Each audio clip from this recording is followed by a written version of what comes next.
tal? ¿Cómo están? Pues yo estoy súper contenta de estar en un programa más de 5 en 5 y tener una invitada súper joven, una activista de esas revolucionarias, de esas chicas emprendedoras que quieren marcar la diferencia en este mundo. Ella es bióloga, ya ganó el Premio de la Juventud en el 2023.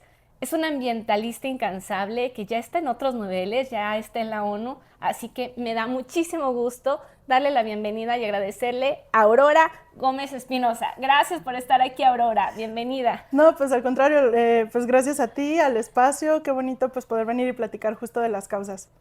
Oye, y muchas causas, Aurora, porque eres una chica muy joven, pero con visiones muy específicas de crecer, pero sobre todo de algo que hacemos en D55. ¿Qué podemos dejar para mejorar tu calidad de vida? Ahorita el cambio climático es realmente algo que nos debe de mover a todos, nos debe de motivar a todos y nos debe de ocupar a todos. Sí, justamente. De hecho, vengo ahorita de estar algunos días muy pendiente de algunas noticias Sí. y es complejo a veces entender cómo el cambio climático no es solo a nivel global o imaginarte los polos derritiéndose, sino aquí en Durango, aquí en México, qué Claro. problemas vivimos, ¿no? En salud, en temas de educación, en temas de violencia. O sea, se vuelve un problema muy complejo porque nos afecta en todo en la vida. Y muchas veces no lo vemos venir, ni siquiera nos damos cuenta cuando estamos sufriendo sus impactos. Entonces sí, sí, es un muy buen tema para comenzar a hablar de calidad de vida y cómo generar resiliencia y bienestar, ¿no? ¿Cómo podemos o cómo llegaste tú que estudias biología a adentrarte tanto en lo que es el activismo ambiental? Pues en la pandemia, básicamente, irónicamente es una crisis que llega por un problema ambiental, aunque a nosotros nos pegó como salud y economía, pues es un bosque en China que se deteriora, que hay todo este tráfico ilícito y brinca una nueva enfermedad, es el proceso de las enfermedades zoonóticas, que siempre es por un deterioro ambiental previo. Entonces, Un animal que genera la... ajá, en este caso los mercados húmedos, que empezó a también degradarse el ecosistema y luego empiezan a surgir enfermedades en las mismas poblaciones y Claro. se dio la cadena adecuada. Entonces, a partir de una crisis de biodiversidad, terminamos todos encerrados, yo estaba terminando la carrera y empecé a tener la oportunidad de participar en muchos eventos en línea. Como yo estaba terminando, yo quería ver qué paso va a seguir, ¿no? O sea, no quedarme solo en lo inmediato. Claro. Estaba haciendo mi tesis justo con la UNAM en un proyecto de cuidado de toda una cuenca y sus ríos en Ciudad de México. Es el último río vivo, Magdalena. Y entonces, con todo esto que yo estaba haciendo como ilustradora, como divulgadora, a mí me gusta mucho comunicar, dije, ¿dónde me gustaría trabajar? Con activistas, en la ONU, con Greenpeace, o sea, tenía a lo mejor estas imágenes como referenciales. Claro. Empecé a ver eventos, me metí y terminé en un evento justo de la Unión para la Conservación de la Naturaleza, la IUCN, y en ese evento conozco a esta organización con la que luego yo me meto en todo lo que hago de activismo, que es la Global Youth Biodiversity Network, GYBN, sus siglas en inglés. Entonces, Given, para abreviar, es quien representa a los jóvenes en uno de los acuerdos de la ONU, que es justo el de la naturaleza, el de la biodiversidad.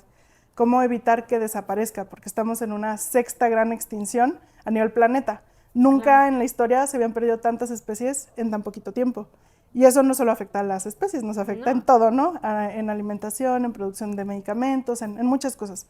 Entonces, en ese espacio es que Given es el responsable de los jóvenes, de que podamos hablar, de que se nos consulte, y pues ya ellos son los que prácticamente me construyeron como activista. Yo ahí llegué pensándome como una divulgadora, como una estudiante, como una voluntaria, y a partir de conocerlos es que me entendí como una activista. Y activismo definimos como el hacer, la palabra lo dice, no nada más como el tener el conocimiento, sino ejecutar acciones en beneficio de. Es una escalera de participación que tú como persona tienes, en el que el primero es saber, ¿no? O sea, porque el punto base es, no sé sobre este tema y tampoco me interesa, ¿no? Exacto. Y Que luego hay me muchos. interesa y luego quiero saber al respecto, empiezo a investigar y entonces empiezo a tomar acciones individuales y entonces empiezo a juntarme con más personas. Cuando brincas a lo colectivo, tienes de dos sopas, o te vas más por el activismo o por el emprendimiento social. El emprendimiento social es más como alguna empresa acerca de esto, empiezo a ocupar un cargo público, empiezo a hacer como acciones más en estructura, y el activismo es más como intento impactar a gran escala, no a nivel individual, sino a través de una organización, en este caso en la que yo estoy given, y es entrar a intentar cambiar cuestiones de políticas públicas, a hacer marchas, o sea, ya no estás solo construyendo acciones individuales, sino intentas impactar en el sistema. Ambos. Que le interese a más gente, que se sume Exacto. más gente. Entonces, ambos son muy importantes porque obviamente el emprendimiento social, y ahorita yo ya estoy también yéndome por allá, más adelante lo veremos, te termina llevando a poder tener como una sostenibilidad económica, a involucrar a personas sin que tengan que también cambiar radicalmente a lo que se dedican, poder juntar a más personas de ese lado. Y en el activismo lo que haces es mucho cuestionar e incomodar. Y es clave porque también a veces tiene que haber esta presión para que se den ciertos cambios de ciertos actores. Entonces es tener ambas partes, ¿no? La propuesta, pero también la protesta, y el hacer que las personas volteen y digan, mira, sí es cierto, no me había dado cuenta que esto me afecta y no está bien. Entonces va por ahí. Ajá. Fíjate, en tu currículum, que es extenso, créanme lo que sí, dice que participaste en la COP 15 y en la COP 16. ¿Qué es la COP? Porque la ONU hablábamos de que tiene obviamente muchísimos organismos que tienen mesas de trabajo constantes, pero ¿qué es la COP? O sea, Ok, en algún acuerdo que tenga la ONU donde los países firman y se vuelve entonces como un pequeño gobierno donde cada país vota y se pone de acuerdo, estos acuerdos tienen todo el tiempo como contribuciones, ¿no? Las personas constantemente están diciendo, creo que ahora hay que hacer esto, no, ahora hay que hacer esto. Entonces, todos esos aportes que la gente está dando, el momento donde se toma el acuerdo de qué sí se queda y qué no, son las COP. Básicamente, en el caso de las que yo voy, es de biodiversidad, es el convenio de biodiversidad. sí. Cada 2 años son sus conferencias de las partes, que es COP. Entonces, tienes 2 años trabajando en los documentos, y luego vas a llegar y los países van a votar, y tal vez lo que tú durante 2 años estuviste trabajando se va a eliminar, o tal vez se va a adoptar y ahora se va a ver reflejado en las leyes de todos los países. Que en el caso de biodiversidad es eso, es un acuerdo vinculante. Entonces cada país está comprometido a asignar luego presupuesto y a asignar también, alinear sus legislaciones. De hecho, ahorita en México se está empezando a trabajar la Ley General de Biodiversidad, que es una ley que no teníamos a nivel federal, y una vez que ocurra, pues también cada estado va a tener que hacer lo consecuente, ¿no? Entonces, si tú logras influenciar desde una COP decisiones, luego lo vas a ver reflejado en tu país, y es otra forma de llegar a esos acuerdos, ¿no? Hay quien construye las leyes desde lo local y hay quien construye las leyes desde lo internacional, y ambos procesos pues son necesarios. No, y tú acabas de decir, y poder sumar a muchos actores para que se realicen las cosas, para que haya cambios, porque también eres especialista en la divulgación de la crisis hídrica que existe, que es algo que impacta muchísimo. O sea, hemos hablado en otros escenarios o he platicado con otros personajes que se dedican a eso, y cómo hay ciudades como Monterrey que se empiezan a quedar sin agua, ¿no? O sea, entonces, y Durango somos una ciudad muy privilegiada porque incluso nuestro estado tiene la posibilidad de darles a otros estados agua, pero es un gran tema. ¿Se podría generar hasta una guerra por el agua? Ya hay, o sea, no sé si se puede, ya han Ya existido. existe la guerra. También ya en el Banco Mundial se puede como sacar préstamos a partir de agua. Entonces eso ya nos habla de que, Ya es una o sea, moneda es de una cambio. moneda de cambio. Ajá. Claro. Entonces, sí es un tema. Y además el agua es la clave para muchos tipos de bienestar y desarrollo que se pueden detonar. Entonces no es solamente verlo como un bien por el que hay que pelearnos, sino el camino que hay que seguir para estar bien.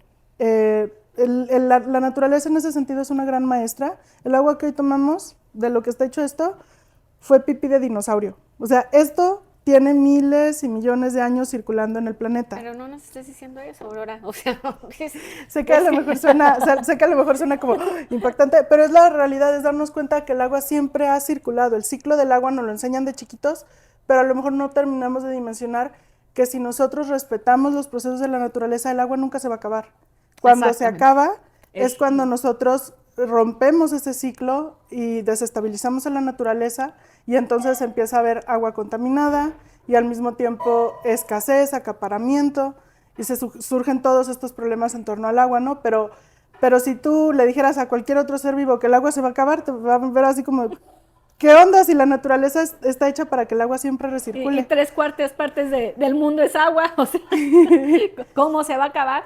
El problema es que también es agua salada y que no es Sí, sí, o sea, compatible realmente es 2% del agua a nivel global es agua potable consumibles. y la mitad está congelada en los polos, entonces solo el 1% es la que tenemos dentro de los continentes. Sí, sí. Ahora, tú que te dedicas a la divulgación ambiental, concientización, ¿cuál ha sido el mito más difícil de desmentir? ¿Cuál es lo que más? Porque muchas cosas suelen ser modas, ¿eh? Yo te lo digo en cuanto a la medicina, hay muchas cosas que son modas y también el medio ambiente es una moda. ¿Cuál ha sido para Ok, ti? te puedo dar dos que Va. justo contrastan mucho. Uno es muy inmediato, son acciones que todos podemos tomar y es entender que las especies que nosotros queremos cuidar y proteger mucho, lo que son perros, gatos, mascotas tradicionales, creer o romantizar que son seres que tendrían que estar libres. Y te lo digo porque es una de las principales causas para la pérdida de la naturaleza, que las personas suelten a esos animales, los dejen libres, incluso los dejen abandonados, que ya es la realidad que también vivimos. Claro. Y esos animales sufren mucho, pero también generan mucho daño, porque generan que, por ejemplo, los gatos eliminan cerca de 3 millones de aves al año, ¿no? Entonces, Ok, imagínense, son unos depredadores en potencia. sí, sí, el gato de hecho es el felino con mayor éxito de caza que hay en la naturaleza. O sea, todos los demás felinos la mayoría de las veces fallan. El gato no, el gato casi siempre captura. Yo no teniéndole miedo a los leopardos, Aurora, y mejor a los gatos. Entonces, no es decir, hay que desaparecerlos, no, somos responsables de ellos. Nosotros los sacamos de la naturaleza, ya no tienen un lugar en ella. Donde tienen que estar es con las personas y castrados. Entonces, básicamente eso, porque si no, seguimos generando estos daños, ¿no? Entonces, esa es una, porque muchas veces las personas, pues es el primer animal con el que tenemos contacto, me incluyo. Yo fui una niña que amo tener todo tipo de mascotas, porque desde chiquita quería estar cerca de la naturaleza, ¿no? Pero ya después me di cuenta y entendí que realmente son nuestra responsabilidad y desde este discurso de lo dejo libre, también es una forma de tú no cargar con esa responsabilidad.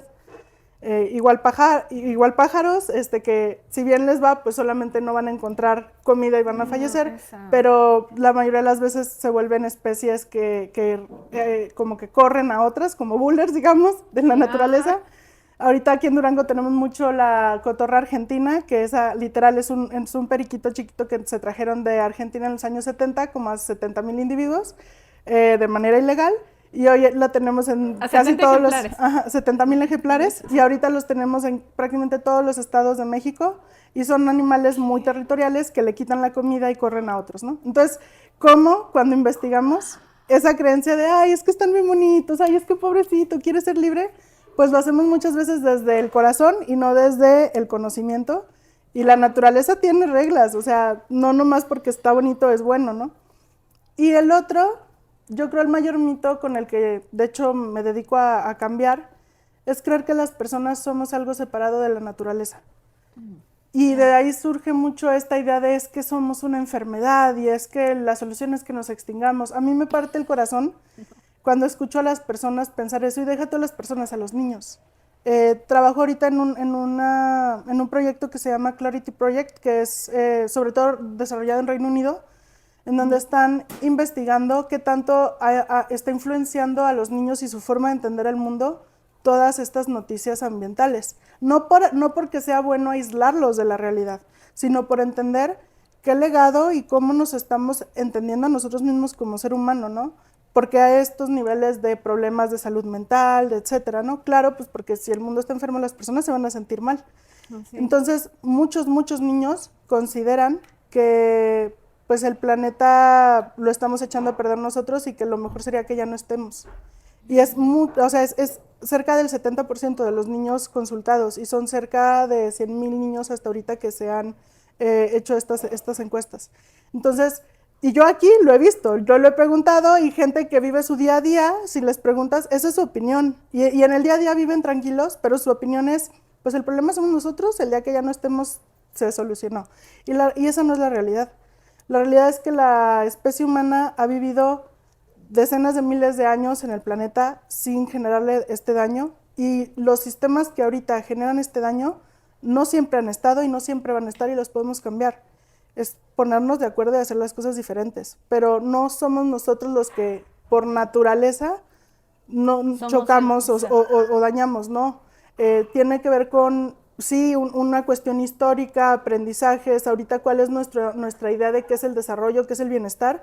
Ahí hay semillas muy profundas que nos hacen consumir, que nos hacen siempre querer, que nos hacen siempre tender hacia, valoramos más, o el discurso es más ser feliz que tener un propósito.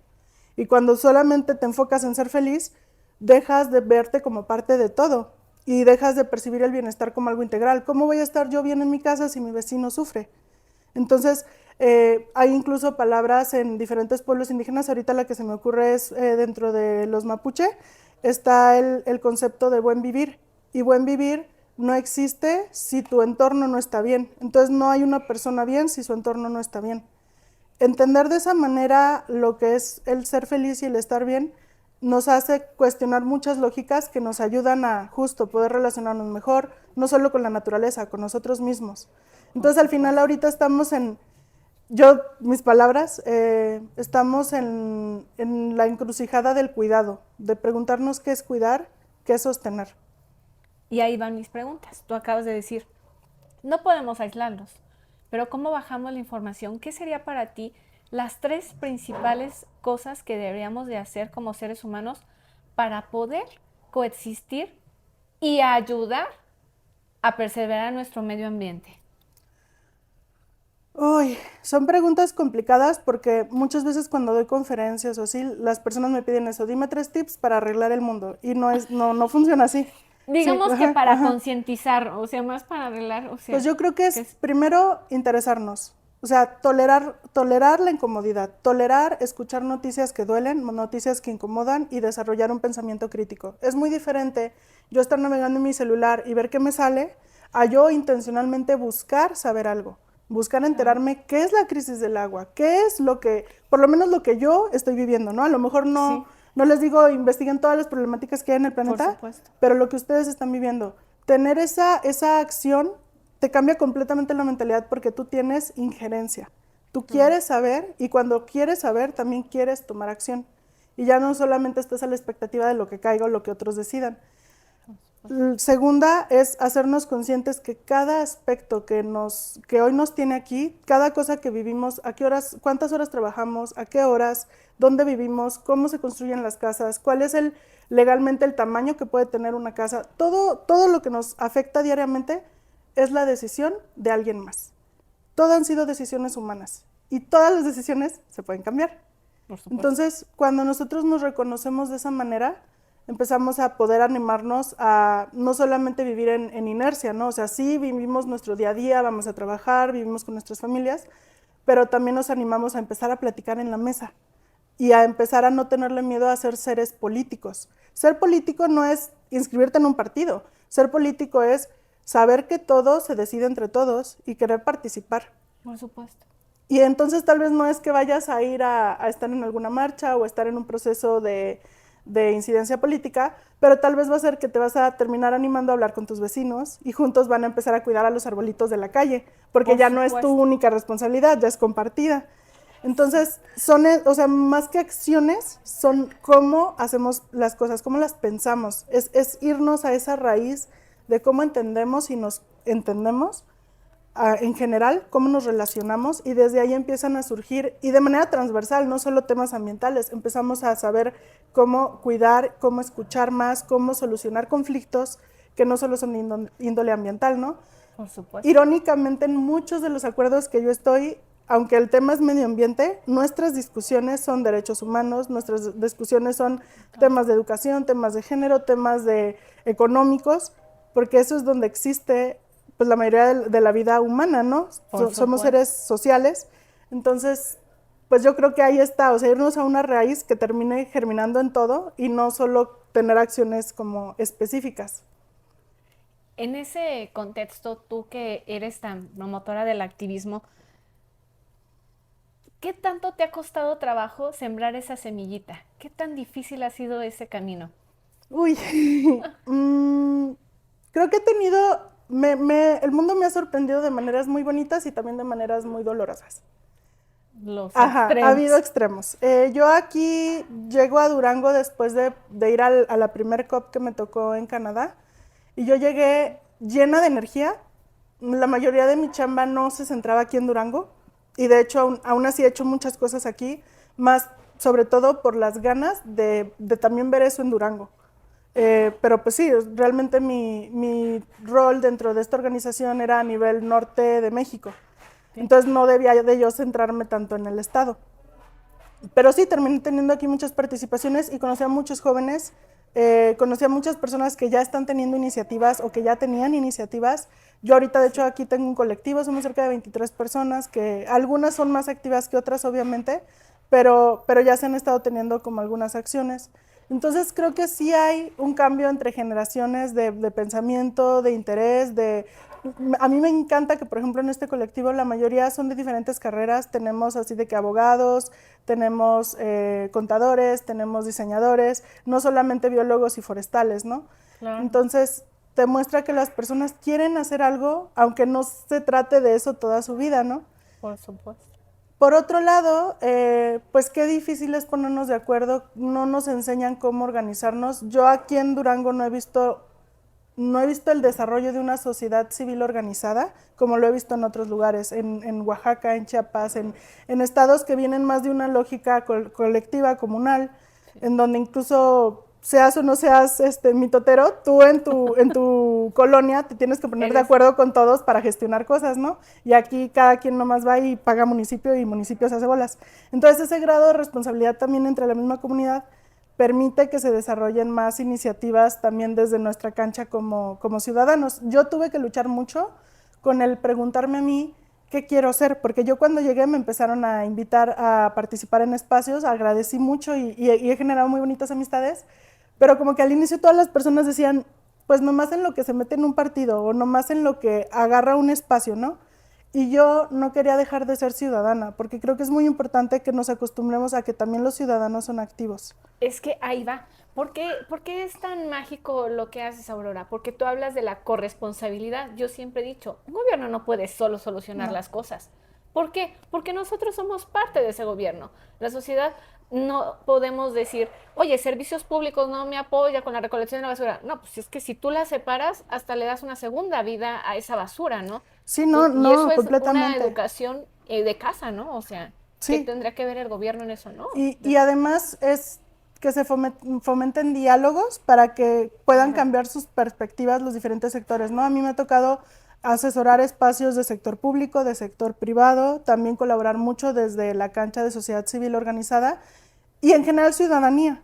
Entonces, pues cada uno tiene sus paradigmas, cada uno tiene sus limitaciones. Claro. Por ejemplo, en gobierno yo sé que es súper frustrante como sector público tener periodos muy cortos de administraciones donde dices, tengo 3 años para hacer esto y si no, ya no se hizo nada. Y Exacto. hay muchos proyectos Y y va a llegar muchos otro, ya cambios. va a acabar con lo poquito que había avanzado. Sí, o van a cambiar las visiones y muchos cambios que necesitamos son de largo aliento. Entonces, el que exista una integración de los diferentes sectores permite que se hagan proyectos a más largo plazo. También las visiones, por ejemplo, a mí se me ha hecho bien interesante colaborar con sector público y con sector privado al mismo tiempo, porque en el tema del agua me pasó, estuve asesorando lo que fue diferentes mesas que se tuvieron para el proyecto de desarrollo municipal a 2040 Sí. que todo el año pasado se estuvieron haciendo los foros. Yo estuve en el de agua, en el de cambio climático y en el de ciudades sostenibles. Entonces, en esos tres, pues era mucho hablar como, nos invitaban como expertos, pero sobre todo eran académicos, casi no habían del sector privado con sector público y hablábamos del agua desde esta cancha. Y Claro. luego yo me voy con los industriales y estuve justo asesorando y trabajando como consultora para algunas empresas que desarrollan este tipo de tecnología de gestión del agua y que sus clientes son sobre todo industrias, ¿no? Entonces te toca ver también cómo está el tema del agua desde esa cancha y cuáles son los problemas y cuáles son los retos y que si la norma se actualizó o no se actualizó, Ujú. etcétera. Entonces, sí son, o sea, cada quien trae una visión bien Es diferente. diferente de cuál es el problema y de cuál es la Sí. solución y mientras no tendamos puentes de diálogo, va a estar muy complicado, ¿no? Entonces, También por eso es que me gusta mucho el trabajar desde esto, que son los convenios de la ONU, porque para construir esos marcos se participan todos, participan los gobiernos, participa el sector privado y participamos los observadores que venimos siendo la sociedad civil, que particularmente aquí son juventudes, mujeres y pueblos indígenas. Entonces, todos estamos en las 3 etapas de desarrollo que tiene en general la agenda, que es la parte técnica, la parte de expertos, mandan expertos de cada grupo. En la parte de políticos, ahora todo eso que recomiendan los expertos, ¿cómo lo pasarías a políticas, a normativas? Y desde ahí obviamente también el sector privado quiere ver como qué me van a regular, qué me van a pedir, qué me van a concesionar, etcétera, ¿no? Y ya posteriormente a cómo se va a socializar a la población en general, porque una cosa es cómo lo va a leer quien tiene que aplicarlo y cómo lo va a leer quien va a participar y quien además va a ver cambios en su realidad en base a esa agenda. Porque también esa es otra, ¿no? O sea, si nomás se habla sobre las personas sin involucrar a las personas, pues se genera hasta un rechazo, ¿no? Y Sí, yo he visto hay una proyectos, resistencia. y yo he visto proyectos que a nivel técnico están perfectos, pero por una mala socialización se tumban, se van para atrás. Porque al final también, o sea, pues la gente se siente solamente como algo impuesto, ¿no? Sí, obligada, Entonces, entonces no sientes que fuiste parte de esa política pública que va a ser para el beneficio de todos, que ese es el objetivo, ¿no? Es el objetivo, pero pues te preocupa, porque también, o sea, sabemos que ha pasado, ¿no? Que hay políticas que desde el escritorio se ven bien y en la realidad y sin escuchar a las personas se viven mal. Entonces es muy necesario. Hablando de lo que es la crisis hídrica, ¿cuál crees que es la mentira más sonada y más escuchada sobre ello? Ok, son 2 cosas. Por un lado, no entendemos de dónde viene el agua. Lo vemos en una escala de, ay, sale del mar y el ciclo del agua, pero aquí en Durango no sabemos, la mayoría de las personas no saben cuáles son las cuencas geográficas, qué ríos son los que nos proveen, qué humedales. Y entonces, como existen allá lejos, pues nos preocupa mucho lo que aquí, que la llave, que la así, pero incluso popularmente no hay un interés que justifique que se hagan trabajos desde la cuenca. Si nosotros no cuidamos las cuencas, tampoco vamos a luego tener el agua y aquí vamos a estar peleándonos con lo poquito que cae, ¿no? Claro. Y ese es por un lado, y por otro lado dentro de las ciudades cómo se gestiona. En las ciudades, luego lo volteamos a ver al sector privado y se nos olvida el sector agrícola. Y ambos son las bocas más grandes de agua en términos de, pues, de cantidad de agua que se utiliza. De consumismo. Y al mismo tiempo sus realidades son diametralmente distintas. Mientras una empresa, no sé, una planta tiene el dinero para meter toda la maquinaria, todo lo que se debería para tratar el agua, para recibirla, mejorarla si lo requiere, entregarla y que no dañe, y aún así batallan, ¿no? Y reniegan con justo las normas mexicanas. El sector agrícola, que es el que consume el 70% del agua a nivel nacional, sigue regando como hace 200 años la gran mayoría con agua rodada, y mientras no se les apoye de esa manera que puedan tecnificar, pues también, o sea, se sigue yendo y evaporando, ¿no? Es agua que tiendes en el suelo y se evapora y que también erosiona. Entonces, necesitamos entender el agua como la entiende la naturaleza, a un nivel integral de cuenca, que es quiénes son todos los actores, porque muchas veces a mí me ha tocado verlo.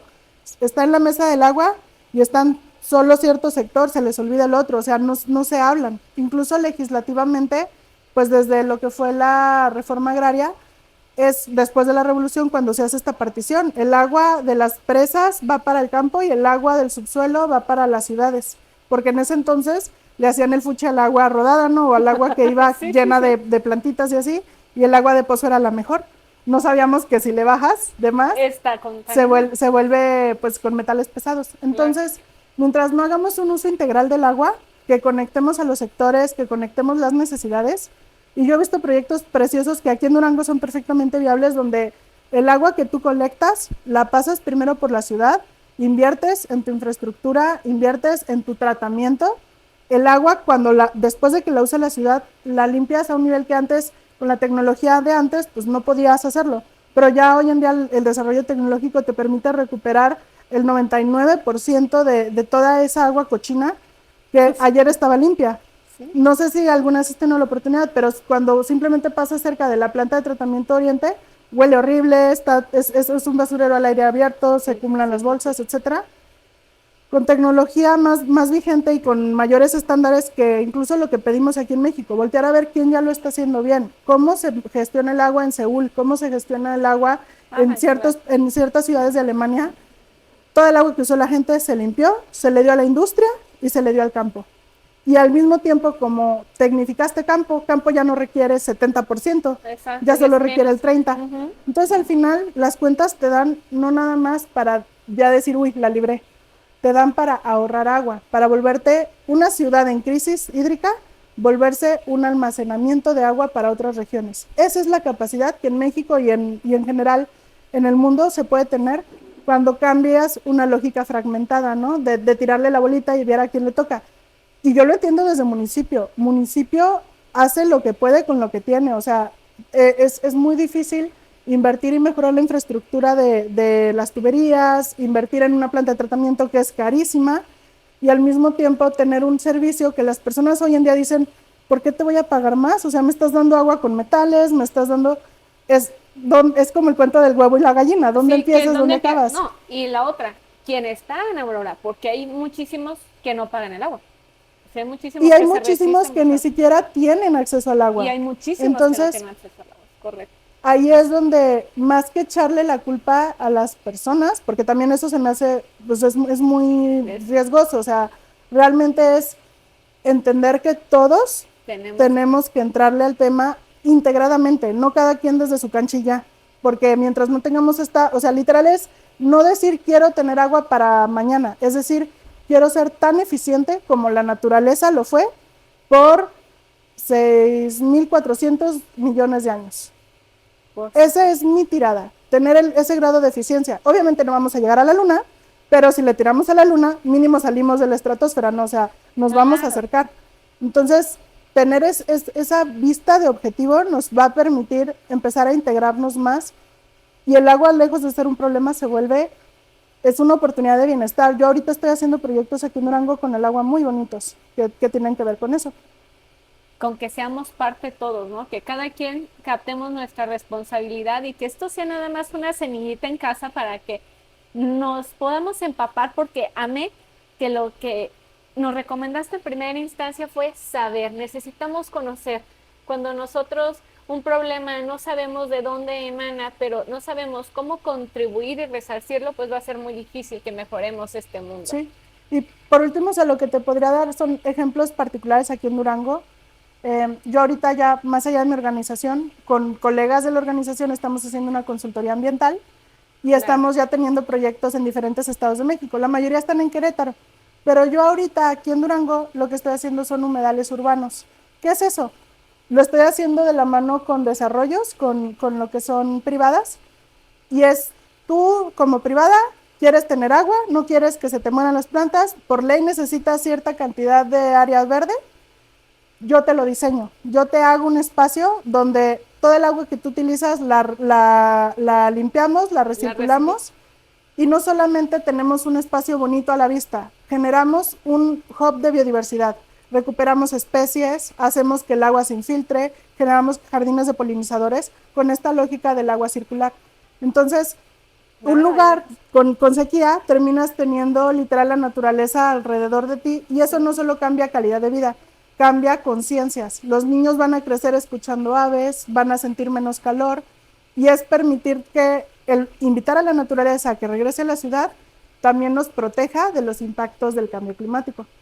Por supuesto, y eso de veras es el camino al que debemos de ir avanzando. Ahora, sí. Muchas gracias. Gracias por esta entrevista. Pues no, muchas gracias a ti. Se nos va el tiempo rapidísimo, pero yo te agradezco muchísimo haber estado aquí en De 5 en 5 y esperemos que no sea la única vez que te tengamos, porque se quedaron muchos temas que tendremos que desmenuzar y poderle compartir a la ciudadanía. ¿Te parece? Sí, si hacemos ese trato y tenemos otra vez. Bueno, pues yo soy la doctora Patti Marrufo, esto fue De 5 en 5 y yo las espero la próxima semana.